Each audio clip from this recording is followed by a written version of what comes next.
Assalamualaikum warahmatullahi wabarakatuh. Hari ini kita akan membahas topik tentang Database Manajemen Sistem atau disingkat dengan DBMS.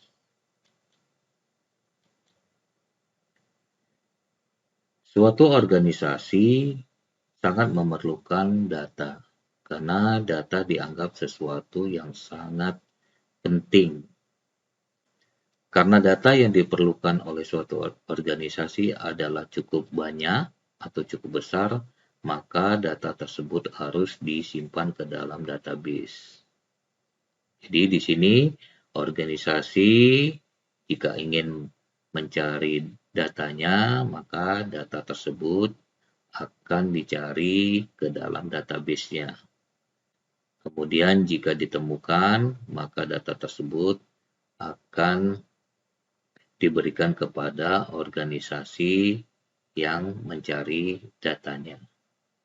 Inilah adalah konsep dari organisasi dalam membutuhkan data yang disimpan ke dalam database.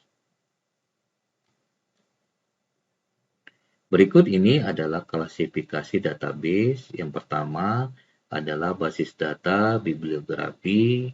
Di sini digunakan di perpustakaan dan sistem informasi. Di sini data dapat terdiri dari abstrak buku dengan beberapa kata kunci. Database bibliografi berisi informasi deskriptif tentang dokumen, judul, pengarang, nama jurnal, volume, dan nomor, tanggal, kata kunci, abstrak, dan sebagainya.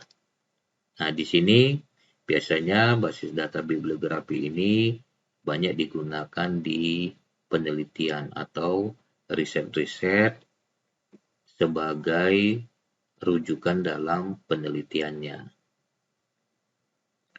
Berikutnya adalah basis data pengetahuan. Di sini digunakan dalam aplikasi kecerdasan buatan. Di dalamnya biasanya ada banyak jenis data. Nah, diharapkan dengan adanya basis data pengetahuan ini, aplikasi tersebut sudah ditanamkan yang sifatnya pengetahuan atau knowledge, sehingga aplikasi tersebut bisa memilah-memilah informasi yang diinginkan. Berikutnya, database berorientasi grafis. Misalnya di sini Computer Aided Design atau CAD, Computer Aided Learning atau CAL, serta Computer Aided Instruction atau CAI. Atau juga diterapkan di aplikasi-aplikasi yang sifatnya multimedia. Di sini biasanya data yang digunakan adalah data dalam bentuk gambar atau video. Berikutnya, database pengambilan keputusan digunakan dalam manajemen perusahaan dan tugas administratif terkait. Dengan menggunakan database yang terdapat dalam database ini, maka seseorang dapat menangani masalah seperti perencanaan sumber daya dan perkiraan penjualan. Nah, jadi diharapkan dengan adanya database pengambil keputusan ini, maka akan membantu si perusahaan, khususnya ini adalah para pimpinan perusahaan dalam mengambil keputusannya. Inilah contoh dari beberapa klasifikasi penggunaan database. Berikut ini adalah DBMS atau Database Management System adalah kumpulan data yang saling terkait dan sekumpulan program untuk mengakses data ini. Kumpulan data ini disebut dengan basis data yang memfasilitasi penyimpanan, pengambilan, dan pengelolaan informasi. Di sini ada kata-kata kunci penyimpanan, pengambilan, dan pengelolaan informasi yang terdapat dalam basis data. Sistem database dirancang untuk mengelola banyak informasi. Manajemen data melibatkan baik definisi struktur untuk penyimpanan informasi maupun penyediaan mekanisme untuk memanipulasi informasi. Nah, di sini juga ada kata kunci untuk memanipulasi informasi.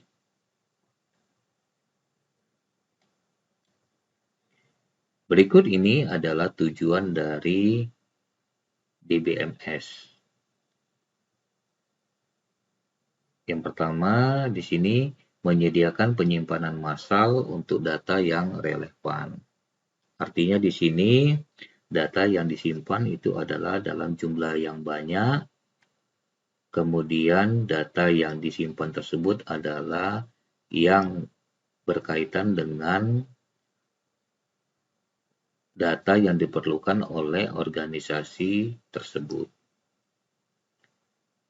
Kemudian memudahkan akses ke data bagi pengguna.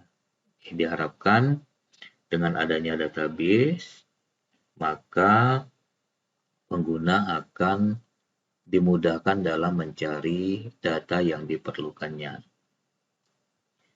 Berikutnya, memberikan respon yang cepat untuk permintaan data pengguna. Diharapkan dengan adanya DBMS, maka waktu pencarian data yang diperlukan oleh si user atau pengguna itu bisa ditemukan lebih cepat. Berikutnya, membuat modifikasi terbaru ke database. Di sini, database tersebut bisa kita lakukan dinamis atau updating data terus-menerus sesuai dengan kebutuhan dari data tersebut. Berikutnya, menghilangkan data yang berlebihan. Diharapkan dengan DBMS, maka data yang dicari adalah sifatnya efisien dan efektif, tetapi tidak menghilangkan informasi sesungguhnya yang ingin dicari oleh pengguna. Berikutnya, mengizinkan beberapa pengguna untuk aktif pada satu waktu. Di sini diharapkan dengan adanya DBMS, maka beberapa pengguna atau istilahnya multi-user dapat melakukan pencarian data atau melakukan transaksi data pada satu waktu yang hampir bersamaan.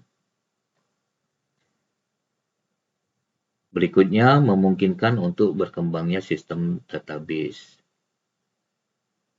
Nah, di sini diharapkan dengan adanya database, maka database tersebut bisa kita kembangkan atau bisa kita klasifikasikan untuk kebutuhan-kebutuhan organisasi tersebut sehingga informasi yang dicari itu lebih terperinci lagi.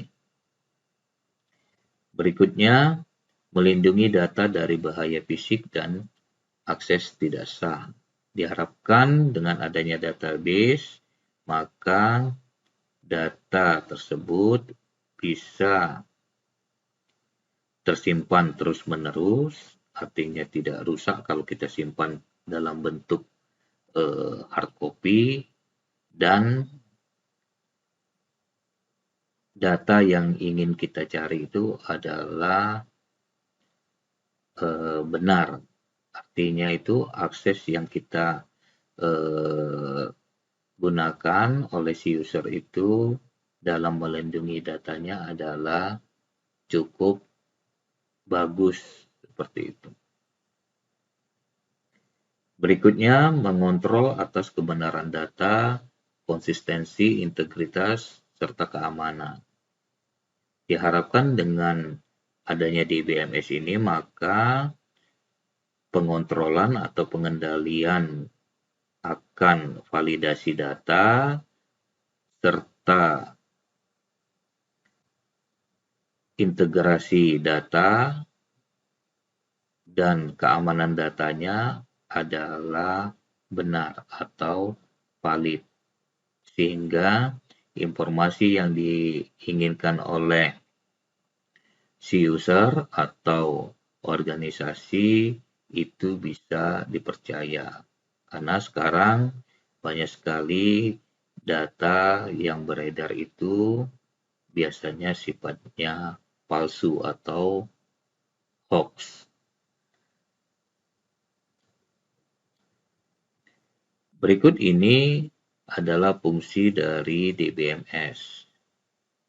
Di sini ada 8. Nah, yang pertama ini adalah penyimpanan, pengambilan, dan pembaharuan data. Nah, diharapkan dengan adanya DBMS ini mempunyai fungsi untuk dia menyimpan data, untuk melakukan proses pengambilan data, dan proses updating datanya, sehingga database tersebut sifatnya berkembang. Kemudian yang kedua adalah kamus dan directory data. Jadi di sini collection dari data terus bertambah dan directory datanya yang akan dicari itu adalah valid. Berikutnya integritas transaksi. Jadi di sini dengan adanya DBMS maka transaksi yang diinginkan oleh organisasi atau user itu sifatnya transaksi terpadu.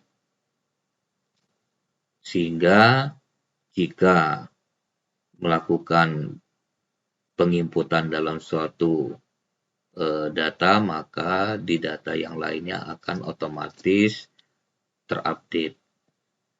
Atau juga misalnya ingin menghapus suatu data, maka di bagian yang lain juga akan terhapus. Berikutnya adalah layanan pemulihan. Nah, di sini dengan adanya DBMS, maka layanan pemulihan sangat diperlukan. Sehingga jika data-data yang digunakan itu adalah kurang bagus, maka dengan adanya DBMS, maka data tersebut bisa digunakan lebih bagus lagi. Di sinilah fungsi dari layanan pemulihan. Kemudian kontrol konkurensi, jadi di sini bagaimana melakukan pengendalian transaksi yang sifatnya berkelanjutan.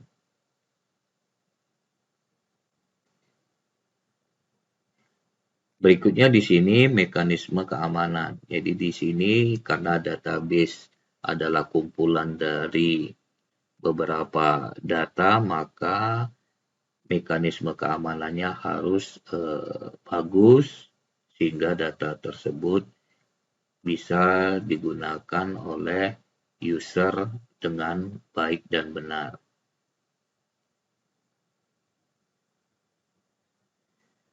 Kemudian antarmuka komunikasi data. Jadi di sini fungsinya di sini adalah sebagai jembatan antar data.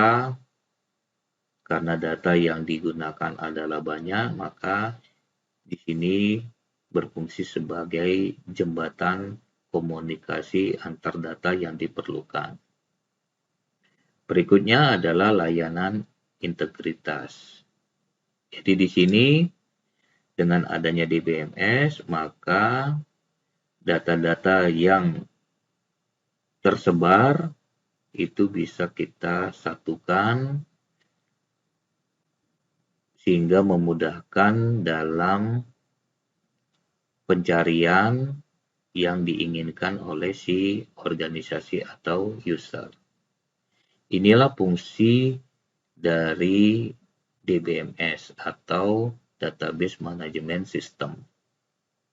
Sehingga DBMS ini memang sangat diperlukan sekali oleh suatu organisasi.